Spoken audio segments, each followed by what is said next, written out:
Day 0, Huling Hinga. Episode 1, Simula ng Katapusan. Hindi ko makakalimutan ang araw na nagsimula ang lahat. Tahimik lang ang gabi noon, walang kakaiba, walang babala. Bantay ako sa isang maliit na compound. Gaya ng lagi, umiikot lang ako. Flashlight sa isang kamay, radyo sa kabila.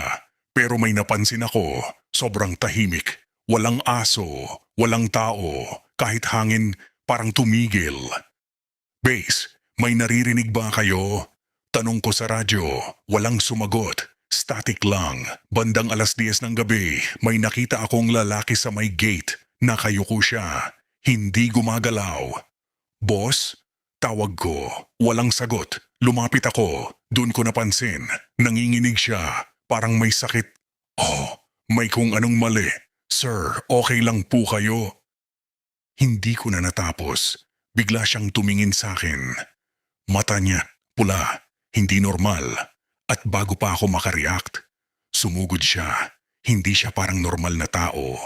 Mabilis magalaw, parang gutom. Napaatras ako, muntik pang matumba. Buti na lang may baton ako. Tinulak ko siya palayo. Pero hindi siya tumigil. Paulit-ulit siyang sumusugod.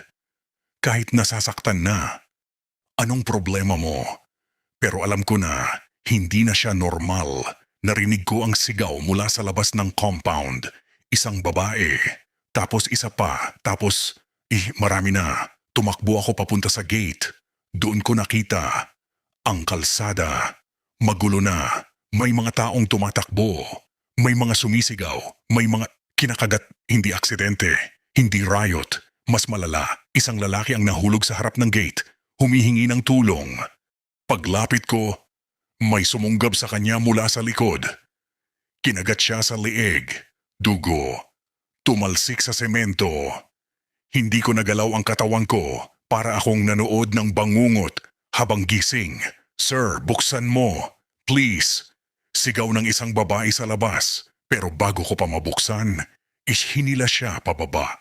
3, 4, 5 tao ang dumagan sa kanya. Hindi ko na makita kung nasaan siya. Sigaw na lang ang natira hanggang sa wala na. Biglang namatay ang ilaw, buong compound. Nagdilim. Kasabay nun, tumigil ang lahat. Walang sigaw, walang galaw. Parang may naghihintay. Huminga ako ng mabagal. Tahimik. Masyadong tahimik. Tapos may narinig ako sa likod ko. Tulong. Mahinang boses pamilyar, dahan-dahan akong lumingon. Yung lalaking umatake kanina, nakatayo ulit. Pero iba na, hindi na siya galit. Hindi na rin siya tao. At sa likod niya, may iba pa. 1, 2, 3, palapit. Hinigpitan ko ang hawak ko sa baton. Pero sa totoo lang, alam kong hindi na to laban na kaya kong panalunan. Kinuha ko ang radyo. Kung sino man makarinig nito, mahina na boses ko, manatili kayo sa loob, huwag kayong lalabas. Saglit akong tumigil, tumingin sa dilim, sa mga matang nakatitig sa akin. Hindi na ligtas sa labas. At doon ko unang naisip, baka hindi na to matatapos. End of episode 1.